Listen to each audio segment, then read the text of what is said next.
Hey guys, thank you so much for coming. So just a quick announcement, this is actually being live streamed through our Communication Design Department Facebook page. So as you are watching both of the panels, you can participate in these panels by asking questions on our live feed on the Facebook page. Does everybody have part of the Facebook page? Yes? All right, so ask lots of questions, please, all right? I'm going to monitor this in case they come up.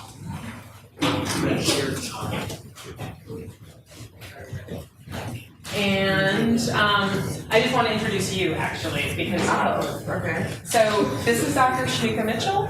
She is visiting us from SUNY Rockland. She moderates the panel discussion. Could you tell them a little bit about yourself? I went to Brooklyn Tech. Brooklyn Tech. So I'm a Brooklyn Tech alum, class of '94. So we go way back. I teach English, teach comics. I'm a member of Women in Comics. Thank you for coming.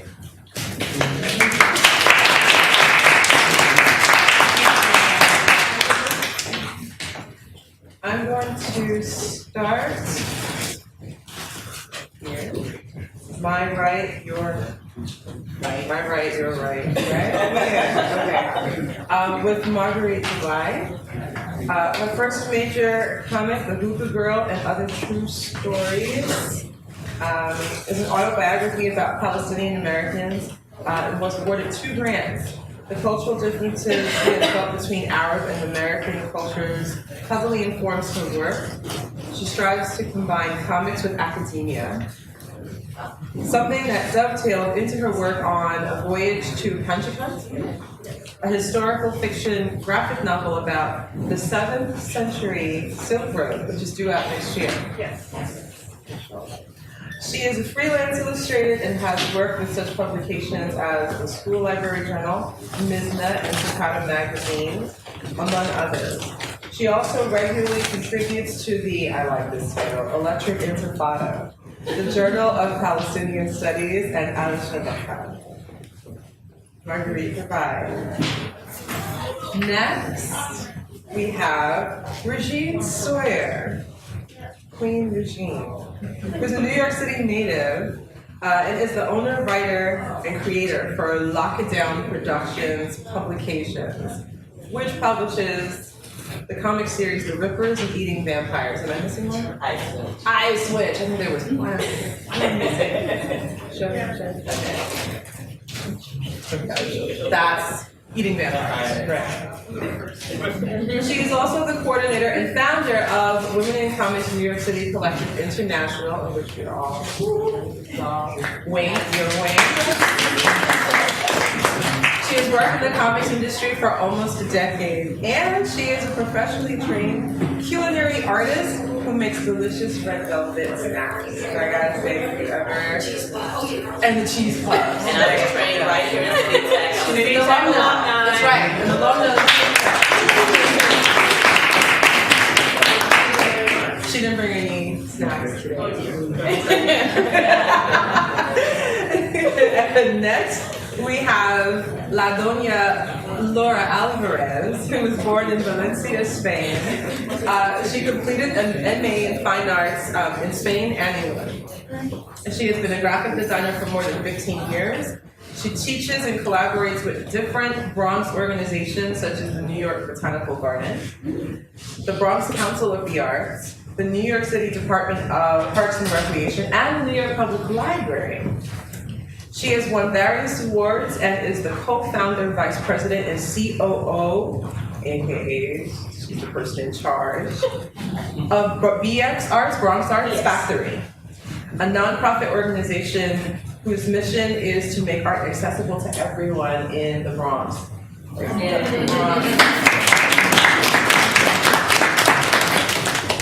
Next, we have Madame Micheline Hess, who is a New York City native you started your professional comic book career in the early 90s with Milestone as a colorist. She has several creator-owned works such as the fantasy adventure comic book series, there it is, Malice in Oven Land, published by Rosarian Publishing, The Anansi Kids and the All Saints Day Adventure, and they're both children's books. And the children's book, The Island Cats of Kungaree. In addition to being an independent comic book creator, Micheline is also an accomplished digital painter, with her work shown nationally at various art shows. Madam Micheline. And then we have La Otra Doña. Sara Wooley-Gomez. Okay, I just want to make sure I'm okay. Sara Wooley-Gomez is an award-winning illustrator and visual artist living and working in BK. In the BK.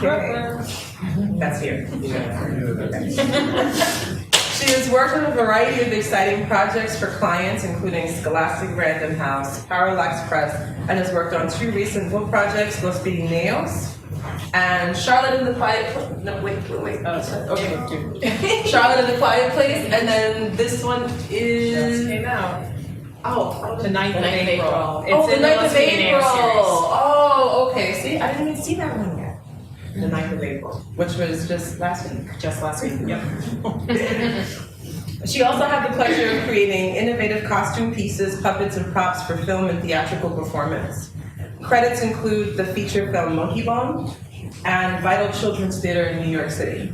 Sara is currently an associate professor in the Department of Communication Design here at CUNY City Tech. This is our panel, y'all.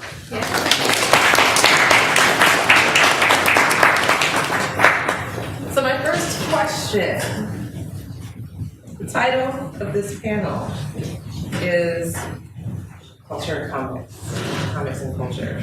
So much to say. How does your work function as a platform for cultural commentary and critique? Thank you. I usually ask these very big questions. Dang, it's like an oral exam. No warm up. So, no warm up, We get in, and then we'll right into it. We get right into it, yeah. You repeat that question. Because the title of the panel is Culture and Comics, how does your work function as a platform for cultural commentary and critique? I would say that my work is who I am. So whatever I do in art is trying to understand my world and the world that surrounds me. So culture is going to be everywhere where I do anything is going to be about culture or about what's around me, and that's the platform that you have and to project what you want in life and what you believe. I believe in ecology, so I'm always about ecology. I believe in coffee. I just made a book about coffee. So. I think it's like, if you're a true artist to yourself, you are what you draw. You draw what you are. It's like an actor. You act how you are, or whatever that word is. Okay. But then you're also a muralist, right? So I think of mural being from Harlem and the Bronx, right? Murals for me is like graffiti light. So then a lot of times these artists are saying something about what's going on around it. So is it possible with some of the work that you do, people can tell what mood you're in that day? Or how you're feeling about a headline? Yeah, well, in November I did a mural together with a friend of mine in Rivington Street. Okay. Actually, we came out of the Bronx because we thought it was a good cause, and it's Mamie Reynoso. She died last summer at the same time that 2 other girls died, one in Queens, one in Manhattan, and those were all over the place, and she was nowhere. No one covered her story because she was a woman of color, a Latina, and they found her floating in the river. But still, who did hear about it? No one. So we decided to go out and we made a mural that is her face and May and a lot of flowers because she was very creative and into art, and it's been there for a while, and we've had a lot of calls from people saying, oh, we just learned about this, from your mural. can you get us in touch with someone else? So there's a lot of ways to promote something besides pretty. Anyone use it for too? I would agree with what Laura says. I think in my case, my art echoes a lot, or myself echoes a lot of my art. It's obvious from the Hookah Girl because it's autobiographical in a lot of ways, and it reflects Arab culture, and that kind of thing. In Panjikan, even though it's historical fiction, I still, the reason why I made it historical fiction specifically was because I wanted to comment on issues, specifically feminist issues, that we're dealing still with now, but I wanted to put it under this gaze of this historical veneer, so that people won't think of it as like this immediate, holy crap, like people tend to think of historical history books in fantasy and sci-fi a little bit differently, and so I wanted to disrupt it a little bit.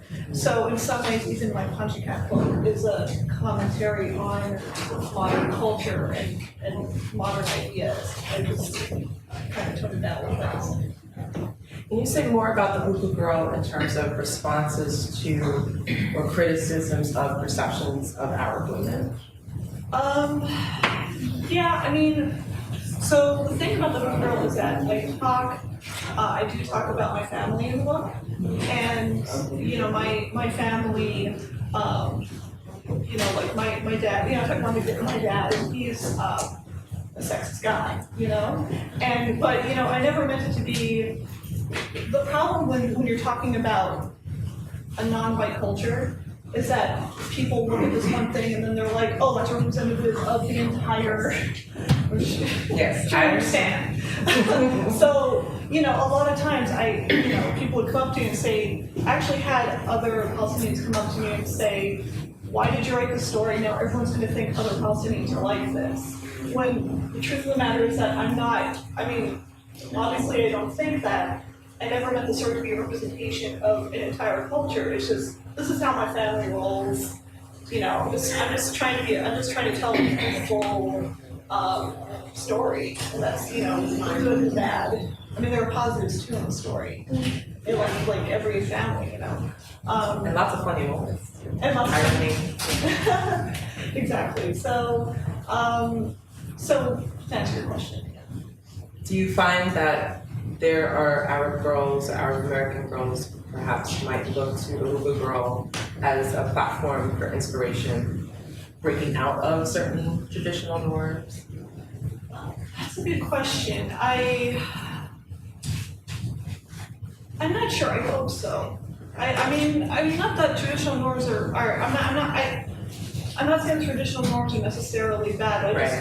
Just to say that I'm hoping that people see it as a platform to speak creatively, more so than breaking out of. I don't know how to say it. I'm sorry, but necessarily breaking out of traditional norms, more like seeing it and being like, I can also do something like this. There aren't really a lot of, for example, Arab American cartoonists. There's very few. And so I partially wanted to do it to say, hey, here's a way for us to tell our stories, here's a way for us to get the word out there. Yeah. And so I partially wanted people to look at it and say, hey, here's a way to just get the word out too. So, does that make sense? Yeah, and I think because of the popularization that we have now with hookah, the hookah lounges everywhere, right? And I remember I was in Cairo last October, and then I've been to Dubai and Bahrain, and definitely hookah is not as special as normal, right? Yeah. But we've turned it into this thing of arabesque, right. And so when you call it the title being Hookah Girl, I thought it was really kind of this jab at the idea of this exotification, Orientalist kind of gaze. Yeah. No, and I definitely over the years when I've shown it at shows, I've definitely had people like, oh, hookah, I love smoking hookah. And then they open it and they're like, oh. It doesn't really have to do with the Yeah. How has your work been a reflection? I mean, for me, Mouse and Overland was a response to a lot of different things, but the primary driving response was to the fact that when I was a kid, there were no black girls in comics. They just weren't. I think there was like Valerie from Josie and the Pussycats, and that wasn't until like 1980 something. And I loved her, but I mean, it was just like a desert. And she was mostly silent though, too. Yeah, she was pretty silent. She was smart, which was nice, and you know, but yeah, she wasn't like a leading She's fairly character. Yeah. So I mean that's kind of where a lot of that stems from. I wanted a character that could show young girls that you could be very ordinary looking, and you could be in school, and that's cool, and you could, you know, have your friends and your nerdy things that you like, and that's fine. And then you could also, you know, get sucked into your oven while you're cleaning it and end up in this other world and try to figure your way out. So it was really more about kind of bringing a lot of the fantastical and things, and trying to kind of stay away from a lot of the stereotypes that I encountered in comics over the years. With the Anansi Kids, which I conveniently don't have here, it takes place in the West Indies, and that was really an attempt to kind of dive deep into West Indian culture and the stories my mother used to tell me growing up about the Sukuyan, the skinwalkers, and things like that. And once again, there was like a female character who was kind of the lead. She was like the strongest character, you know, and they used Anansi stories to kind of try to figure out different challenges in life. And so I you know, up until quite recently, I haven't seen too many comics for kids that really celebrated that. So I thought it was really important to try and kind of elevate it. And so kids can see, like you have your own heroes. Like Naruto is great, it's awesome. You know, anime is wonderful. I've been watching it for years. But you know, like we have our own stuff too, and you can totally like be into it. It's deep, it's rich, you know, and there's lots of stories and lots of interesting characters, and you can, you know, shape that in many different ways. So. Yeah. Now the Anansi Kids is more like kids on an adventure. Yeah, it's kind of like it's like Right? Scooby-Doo without the dog. It's kind of like the mystery, you know, the mystery solving part. And yeah, they're on the island of St. Vincent, and so many of the locations are actual places. And you know, I mentioned breadfruit quite a bit because that's like one of my favorite things over there. And then there's some of the different nuances of how you trap a Sukuyan, you know, and how you find one and things like that. So I had a really good time. And then in the back of the comic, there's also, because the Sukuyan that they track down, spoilers, lives in an abandoned sugar mill. I talked a little bit about sugar mills and how they pertain to, you know, slavery, and you know how they were used, what their original function was based around. So yeah, it was really, I thought it's both entertaining and a little bit of edutainment.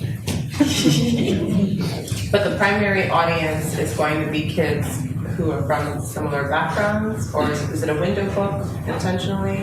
Or is it, do you understand the window book versus a mirror? So in children's literature, often the books that are mirror books reflect the reader, and window books teach the reader about another culture or experience. So something like the Anansi Kids, is it safe to I think it could be a little bit of both. A little bit of both, Yeah. and it's a window and a mirror book at the same time. So is there like a glossary in the back on like, this is what breadfruit is? Yeah, there's a glossary in the back. There's like a character sheet in the back. And, you know, parents actually, I was selling it at the Brooklyn Book Fair a couple of years ago, and this kid came back and was like, my mother wants you to sign this, you know, and the mother was like, you're so young, breadfruit. You know, so a lot of ways the parents kind of get more of it than the kids do, but I think they also want their kids to kind of be familiar with that, because a lot of those stories tend to kind of disappear, you know, Folklore. so, yeah. Is anybody here familiar with some of these folklore tales? Oh, okay.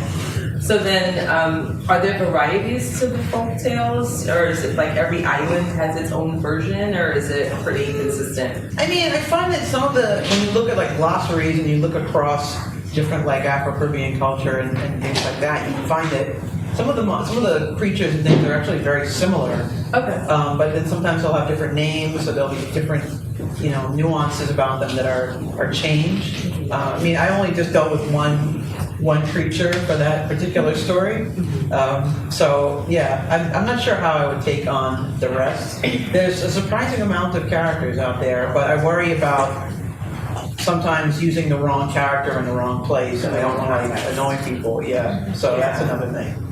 And then with Malice in Ovenland, is she supposed to be a Cinderella type who's cleaning the house, or is she doing her chores?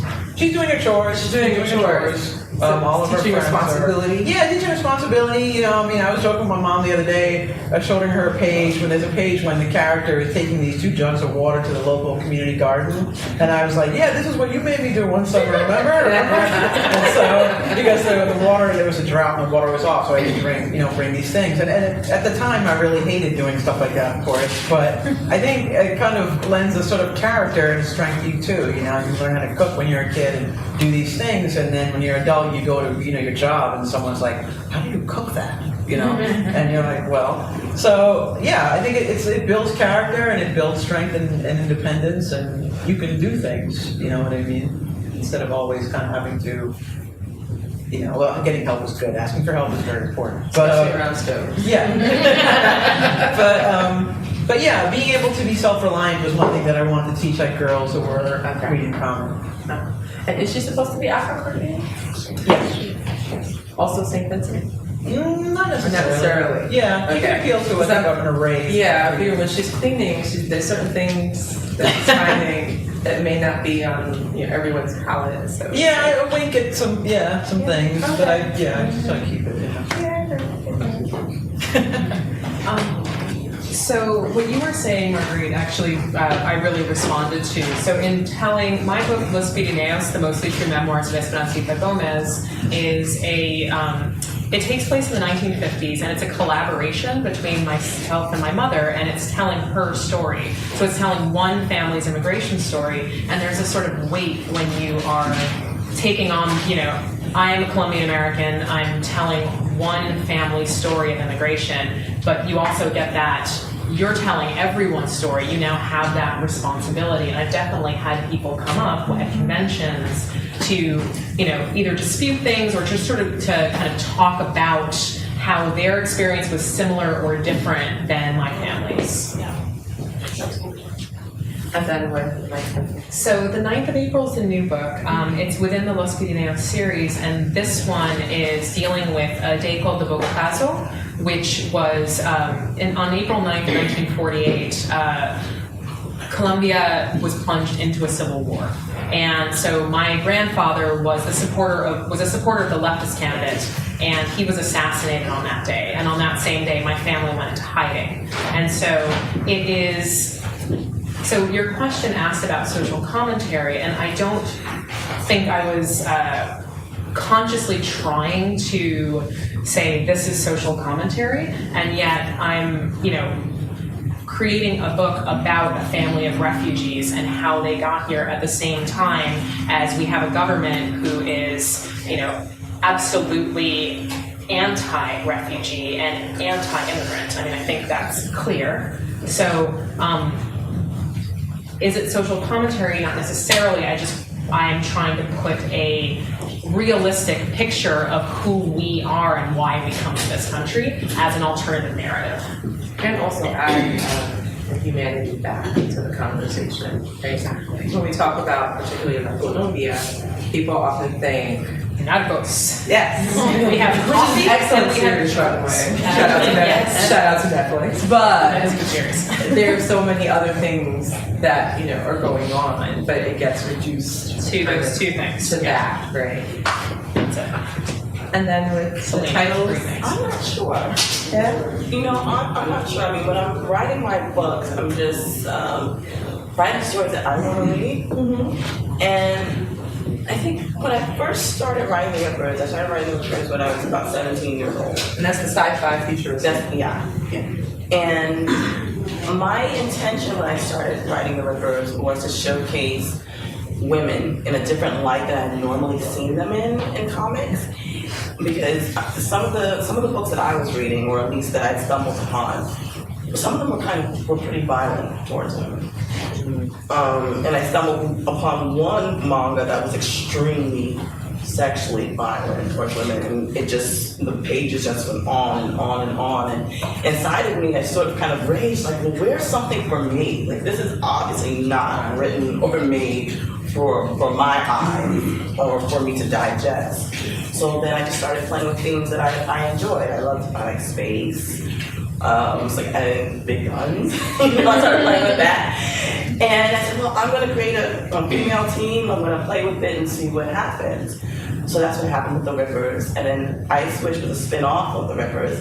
And I kind of said, well, I want to see more heroes that look like me, because the Rippers is multicultural. But I wanted just to see some character that looked like me, and I played around with that, and I also played around with motherhood. We don't see mothers out there fighting, like in the media-wise, entertainment-wise. You don't see a woman with a gun strapped to her back protecting her child, besides Sarah Connor, you know, from the Terminator, who I absolutely love. Yeah. So that's how Ice Witch was formed, and then Eating Vampires was sort of steered around everything that I usually had done. Again, I love sci-fi, I love space, so I found myself dabbling in horror, and having this little girl being the center of that horror. This little girl sort of literally looking like me as a little half without the sword, but yeah, she had a sword. And then just doing a full book full of women of color for that first Eating Vampires book was very empowering. So that's all kind of cultural commentary in terms of gender issues. Well, yeah, but I just never looked at it like You just that. never saw it that way. Yeah, I never saw it that way. So then in terms of the creation of the projects that we introduced, what was the framework? Did you wake up one day saying, I'm gonna do this? Or did it just slowly come together as you were cleaning out the attic or a closet and you like, So, growing up, although I spoke some Spanish and, had a very close relationship with my grandparents, my family didn't really identify as Colombian. And I never got to go because at the time it was way too dangerous. And so, for a very long time I felt disconnected. And so during my graduate degree, I created illustrations for a book called 100 Years of Solitude by Gabriel Garcia Marquez. If you haven't read it, it should be a signed reading for the human race. It's an incredible novel. And through that novel, I started to uncover my own family's history and get back in touch with relatives and start to learn a lot about my own identity. And from that project, my mom started to tell me a little bit more about how my family got here, but the older relatives did not want to talk about it. My mom, she was all of 10 when she got here, 6 when things started to go south for my family. So very young, but my grandmother pretended nothing happened. We knew nothing, and my grandfather didn't talk about it. So I started to get little tiny tastes of like, oh, well, we had to leave after this event. Or what event? Like, no one told me. And then one day I had gotten injured. I'd actually torn all of the ligaments in one of my ankles and was on crutches and in a boot. And I couldn't actually even make it up my stairs, and so I had to move back in with my mother and was totally depressed. And at the same time, my mom had been starting to write her memoirs. And so she just sort of left it there and said, if you feel like reading it, you can read it. And she hadn't told me anything about it. And I stayed up the entire night just, oh my God, this is where we came from? And it was this huge moment of discovery, of learning. At this point, I was already 23, 24 before I found all of this out, and found out my grandfather was a revolutionary, and that's how we ended up here.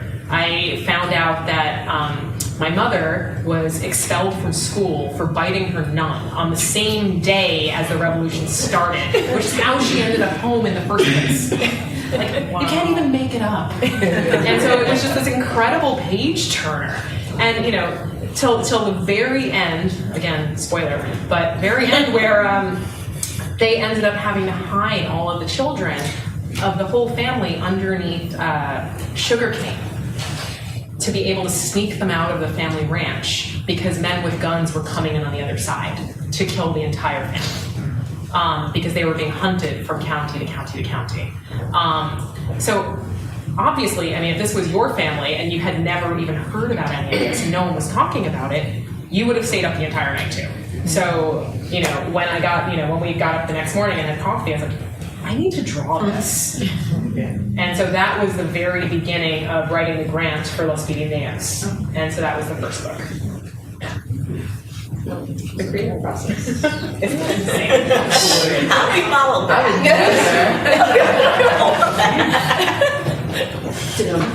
Sure go. What's going?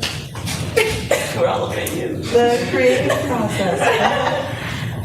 Did anybody journal or diary when you were younger, and then you went back? Because it seems like some of your work is autobiographical, some of you have some autobiographical sprinklings in yours. Yeah, I can't, my story isn't Dive in there. I'll try.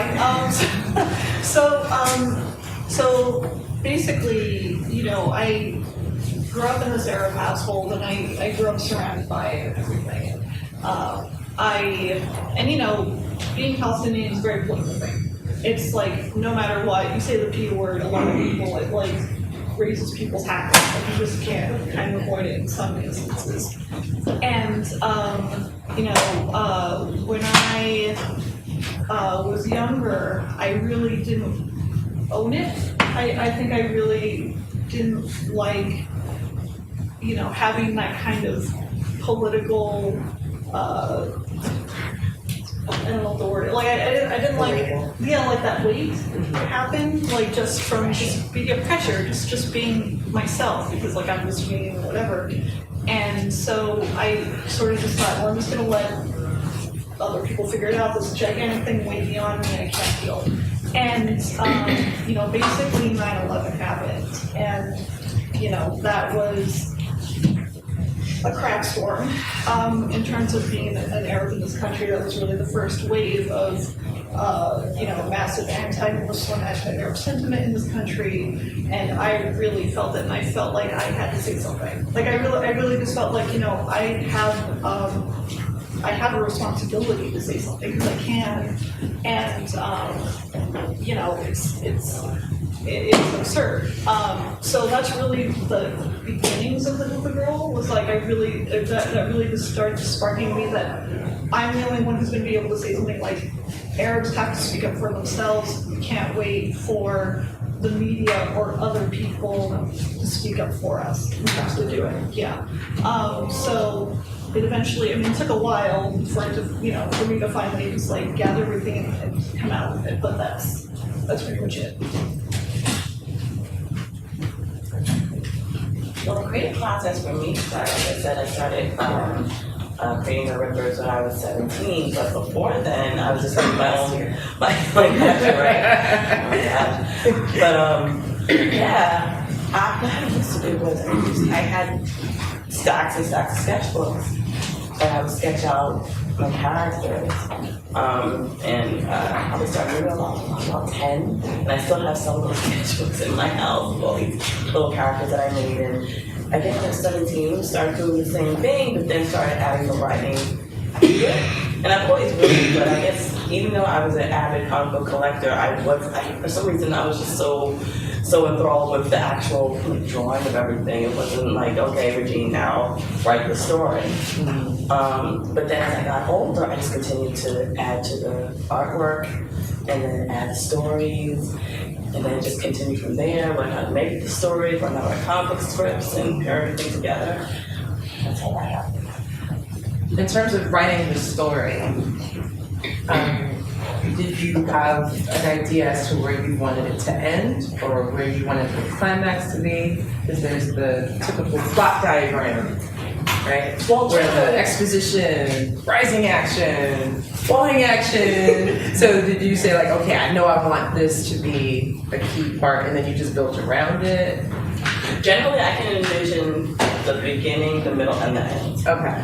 But everything in and around that, I have to just flesh out and play with. Like I sort of make each, like I mentioned in the beginning will go over and over and over in my brain, over and over and over, and something will link to, oh, do this in order to get to the middle. Right. And then that'll go over full immigrant. And then connect to that. Yeah. That's usually what happens with me.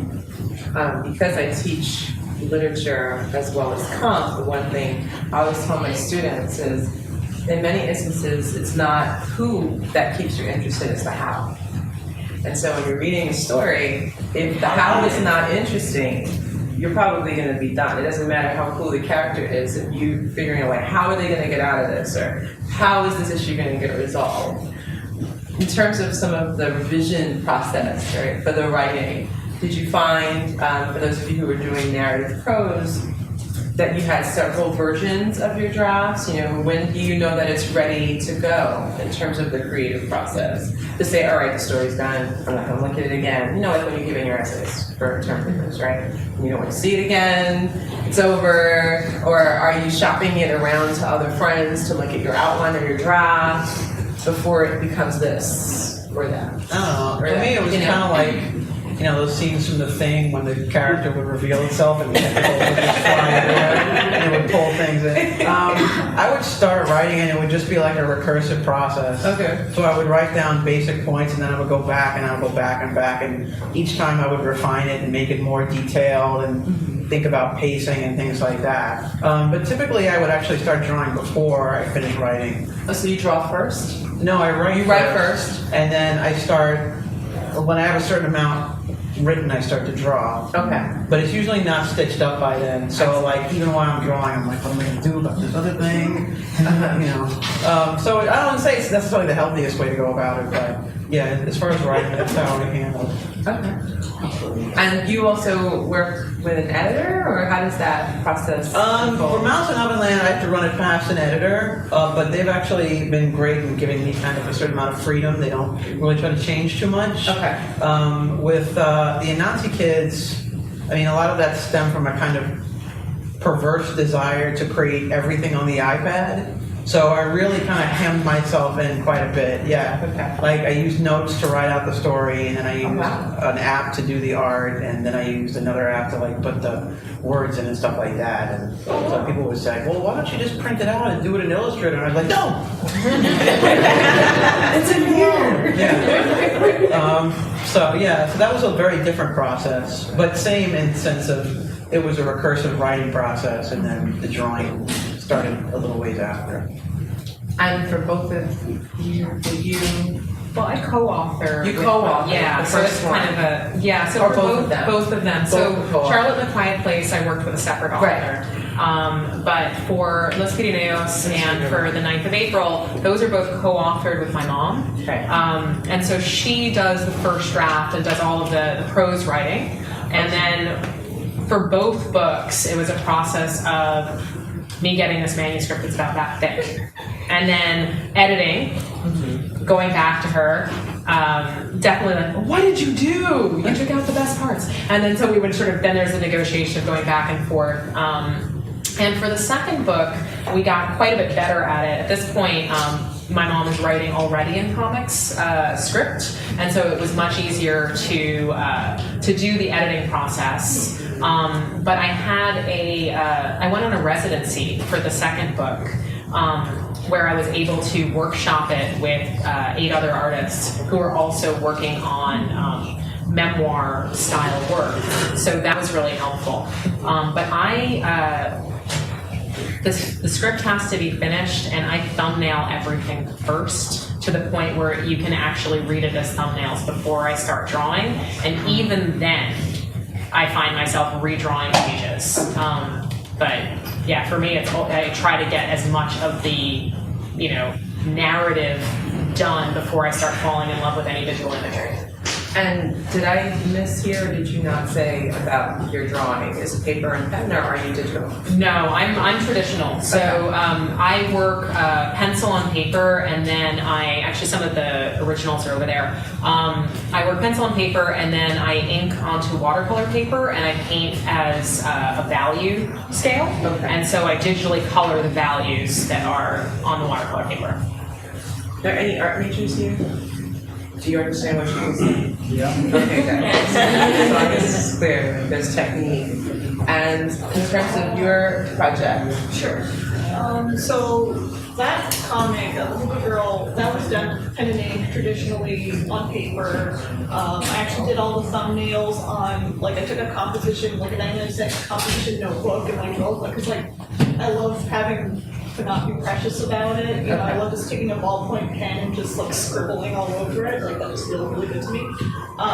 So that's how I did that. The Ponji Cut pages, I'm going totally digital on those. So I was going to hand watercolor those at first, but now it's just going to take too much time, so now I'm digital watercoloring those. So I'm just asking a question. So the pages that you had in the gallery, if everyone was here for the opening, there was an incredible spread of watercolor, yes, you guys saw this, of Panji Khan pages. Those were hand watercolored or digital? Those were hand watercolored. Okay, but Digitally inked, printed out on watercolor paper, and hand watercolored. You understand? but because of time, you're going full digital? I found great, I can talk about this later, but I found great digital brushes that look almost exactly like actual watercolor, so I'm going full digital.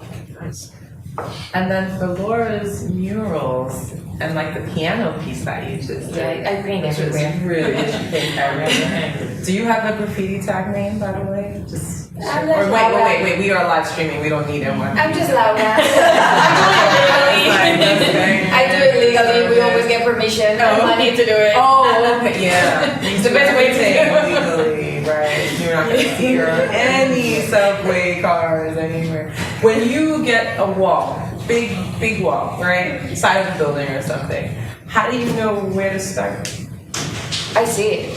I don't know. You visualize. Yeah, I'm a very visual person, so You go up to the when bricks. someone is talking to me, oh, we want children and this and that, and I'm like,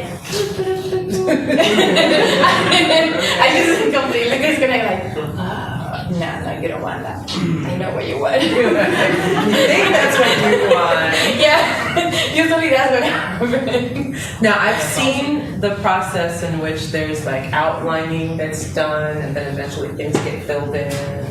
Is that like the normal technique for doing murals?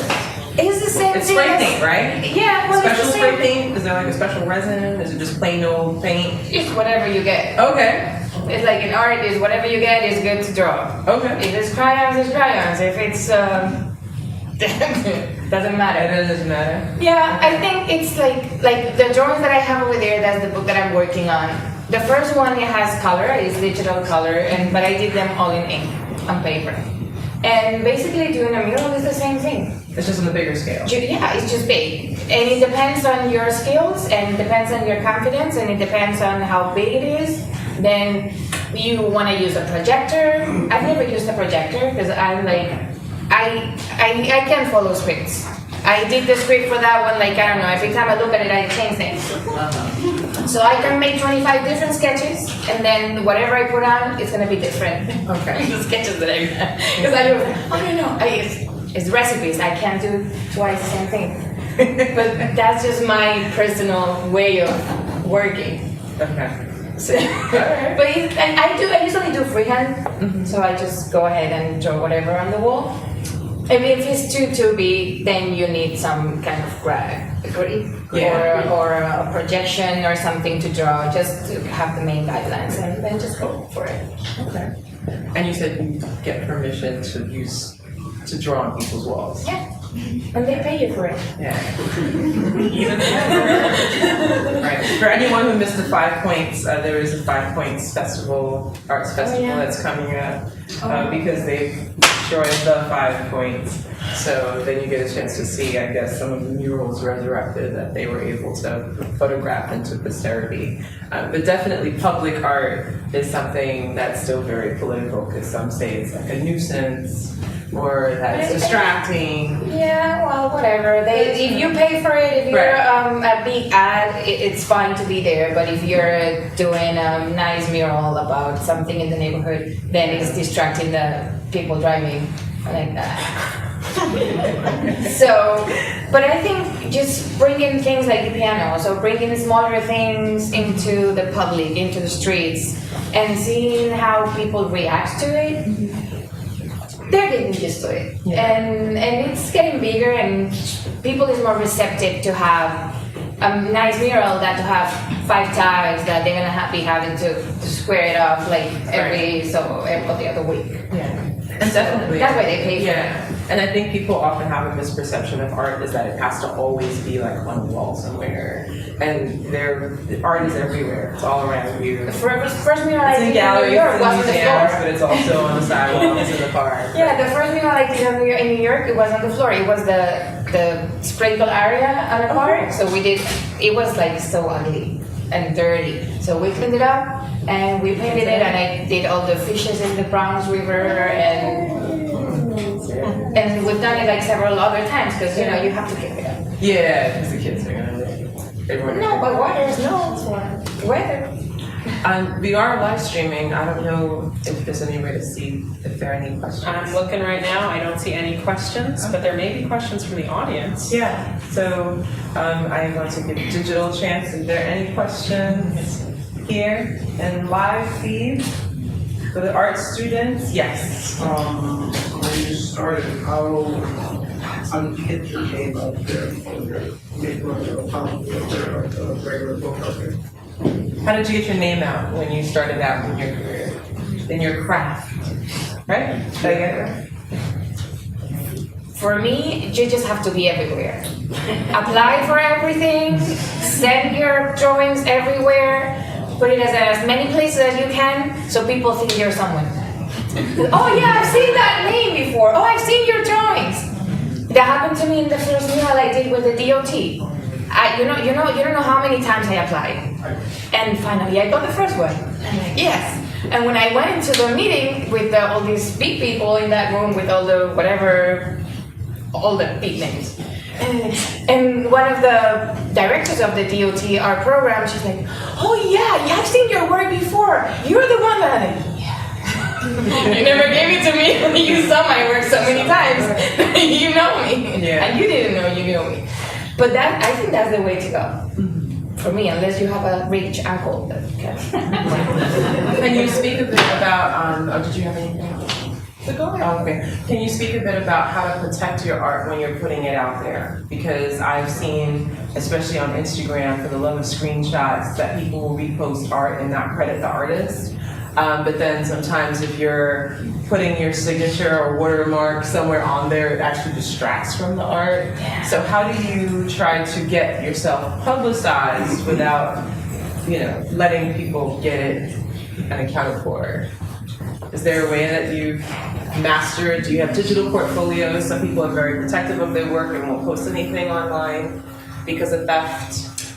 I've thought about it because of theft, but it would essentially be, sort of committing career suicide. I mean, you have to, unless you're already really well known, you need to put your work out there, and it needs to be very, very visible.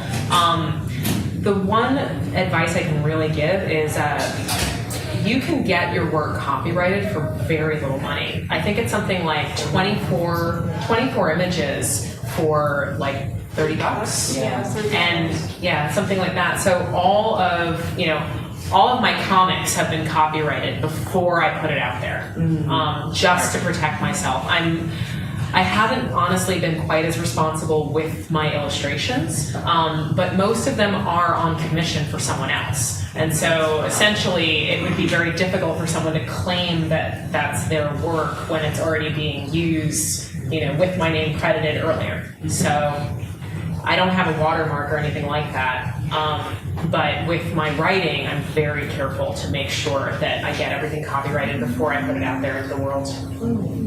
I know with Alice in Wonderland, no, not Alice in Wonderland, with The Wizard of Oz, with The Wizard of Oz between Baum and Denslow, first American fairy tale.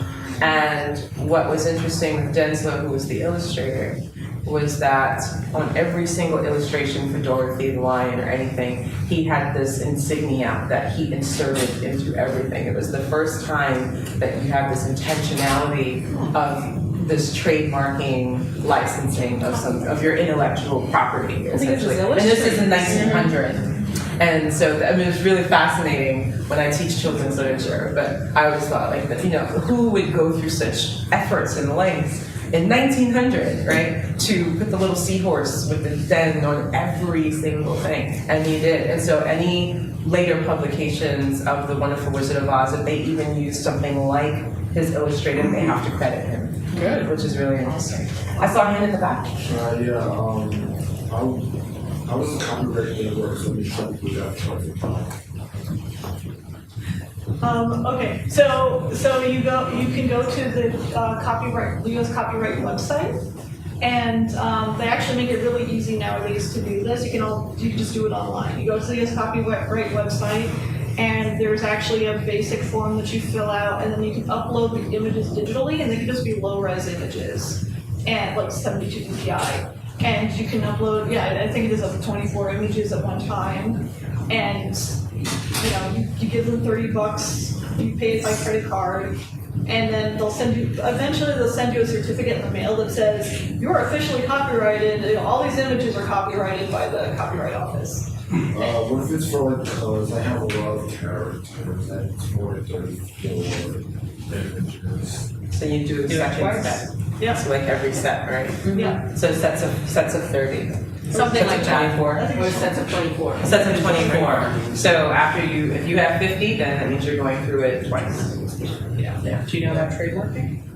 Trademarking is a nightmare, and it's like $600. I mean, but the thing is, like, a person can't steal your art, but they can take your concept Yes. if it's not trademarked. Right. I honestly can't speak too in depth about it, but I mean, it's like a different thing. Yeah, trademarking is different and more expensive and time consuming. I'm speaking from experience. So, it's a whole other process, which is why some people just pay an attorney to do the search and then file the paperwork, because otherwise it could just be a nightmare. And if the name of the characters is too similar, if there's anything, remember superhero? When they tried to say superheroes trademark. There are all of these other things that happen with corporate entities, and if they have the attorney budget to pay, they could just make it really difficult for you. So it's always good to be very creative and do your research before you go paying your money, even if it's 5 cents, because you're not going to get it back if it's something that's already out there. So I did want to end on a final note of talking about girldom, because you all in your work, there's an aspect of girlhood that I think is really dope and really inspiring. And what is girldom to you? I want to end on that. Like, what does it mean to be a girl? What is girlhood, girlishness? I don't know. But there's something about what we think little girls are supposed to be like. And all of your works definitely, adolescent girls, young girls, there are things that are empowering in the work that you do that can uplift them. And so I wanted you to have a final moment to just rep for the girls. It's about getting dirty and burping in public sometimes, and being comfortable with yourself, and having friends that mean something to you, and not because it's this person or this person is cool, but people who care about you and are there for you, and it's about having adventures and love, and eating right when you can, and eating garbage sometimes when you feel like it. Yeah. I think it's Just being yourself. Being yourself. Just being who you are. It's a girl with Afro puffs and a sword in your back. You have a cybernetic arm. Whatever you're about, whatever thing is about being yourself and not being anything but that. Yeah, I would like doing whatever you want to do, honestly, and just being free, just be comfortable. Spandex. It's about not needing to be saved. Not needing to be saved. No, I mean that's the thing. That's the cultural. That's the stereotype, right? Is that we need, the Disney princess that needs the damsel in distress instead of the inventor or the scientist or the hero with a sword on her back or the tough mom that is saving her kid. Like growing up, I didn't get to see strong female characters very often. I mean, there was Wonder Woman. Yes. Thank God for Linda Carter. Yeah. That was the one powerful, woman that was on TV for me, right? But thankfully, I had you know, my mom is a powerhouse. I mean, you guys have met her or something. You guys might meet her. But she is an absolute powerhouse, a total feminist, very, very bright, who, you know, she dressed me in jeans and overalls as a little kid because she wanted to make sure that I didn't have to wear dresses unless I wanted to. Because, you know, she spent so much of her childhood being, you know, put into outfits that felt too tight or didn't quite work, and these giant bows on her hair, and, you know, things that were totally uncomfortable and didn't match her personality. And, you know, the way I was raised was go ahead, make a mud pie. You know, you want to figure out how something works, take it apart. And there was never the sense of, you know, you can't do this. And she, you know, I remember her clearly telling me, you know, you should never have to depend on a man, which was not negative. It wasn't you cannot depend on a man. It was you should be able to do for yourself. And so that's a lesson that I've always taken. It's something that I try to show within my own books, but that's what I feel strongest about in terms of girlhood, is this sense of capability.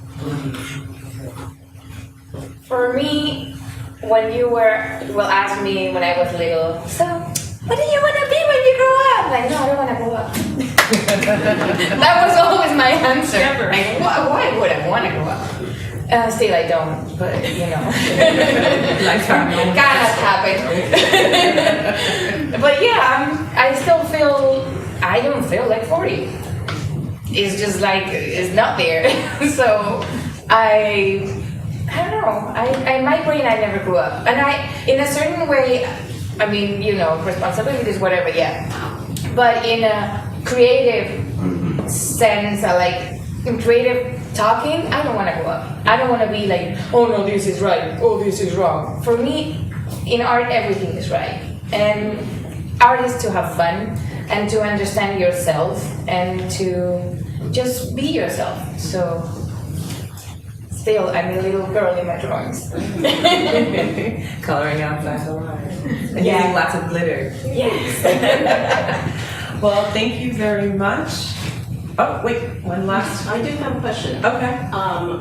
One of the events that comes to mind is the film The Invincibles, which has characters that cross all kinds of margins.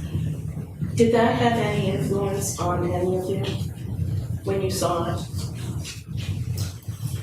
No. I mean, for me, personally. This sort of came out around the time where I was already like starting to create comics and drawing them out and such. But I enjoyed seeing it. I enjoyed seeing this mother go get her husband and grab her kids and say, look, we gotta go and take care of business. I mean, I definitely enjoyed seeing that.